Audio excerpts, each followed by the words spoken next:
চীন সফরে কর্মব্যস্ত দিন পার করছেন প্রধানমন্ত্রী তারেক রহমান। সেখানে আছেন আমাদের সহকর্মী সাব্বির রোজ। সরাসরি চলে যাচ্ছি তার কাছে। রোজ, জানাবেন, সকালে গিনির প্রধানমন্ত্রীর সঙ্গে তারেক রহমানের বৈঠক হয়েছে। বেইজিংয়ে কখন যোগ দেবেন আর কি কি কর্মসূচি রয়েছে প্রধানমন্ত্রীর?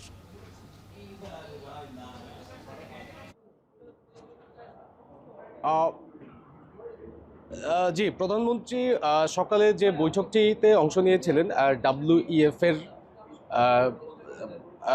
প্রেসিডেন্ট এবং সিওর সাথে, সেই বৈঠকটি ছিল দালিয়ানে। তিনি গতকাল মালয়েশিয়া থেকে চায়নার দালিয়ান রাজ্যে সরাসরি যান এবং সেখানে এই বিশ্ব অর্থনৈতিক ফোরাম WEF এর যে প্রেসিডেন্ট এবং সিওর সাথে প্রথম বৈঠক করেন এবং এর পরবর্তীতে তিনি এই WEF এর এই বার্ষিক সম্মেলনে অংশ নেওয়া বিভিন্ন দেশ, মঙ্গোলিয়া, দক্ষিণ কোরিয়ার মতো দেশগুলোর প্রধানদের সাথেও তিনি এর পরবর্তীতে বৈঠকে অংশ নেন।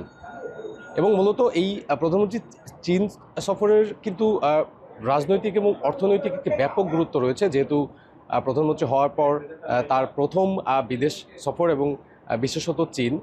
তো সেই জায়গা থেকে প্রধানমন্ত্রীর বেশ কিছু প্রোগ্রাম রয়েছে। 22 থেকে 26 তারিখ পর্যন্ত তার প্রোগ্রাম শিডিউল রয়েছে। তার মধ্যে বিভিন্ন সংস্থা, বিনিয়োগ এবং বিশেষ করে ব্যবসা বাণিজ্য এবং চীনের সাথে যে বন্ধুত্বপূর্ণ সম্পর্ক, রাজনীতি থেকে শুরু করে সব বিষয়গুলো কিন্তু আলোচনার এই সূচিতে রয়েছে।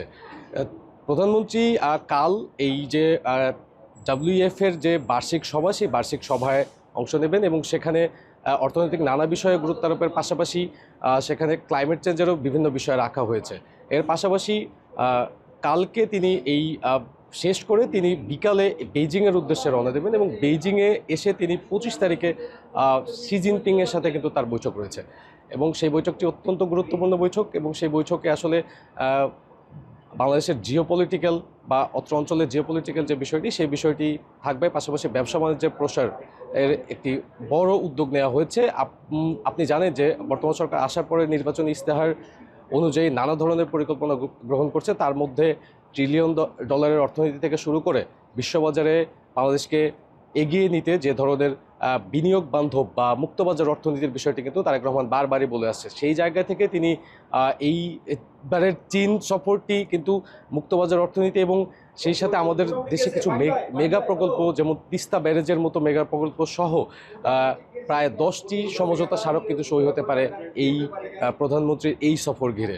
তো তিনি 25 তারিখ প্রধানমন্ত্রীর সাথে দুই দেশের প্রধানমন্ত্রী বৈঠকের পরবর্তীতে এই তার আরও কিছু বা উন্নয়নমূলক কর্মকাণ্ড নিয়ে কর্মসূচি রয়েছে, যেখানে ভিসা থেকে শুরু করে বাংলাদেশের বিভিন্ন সরকারি সংশ্লিষ্ট কর্তৃপক্ষরা অংশ নেবেন।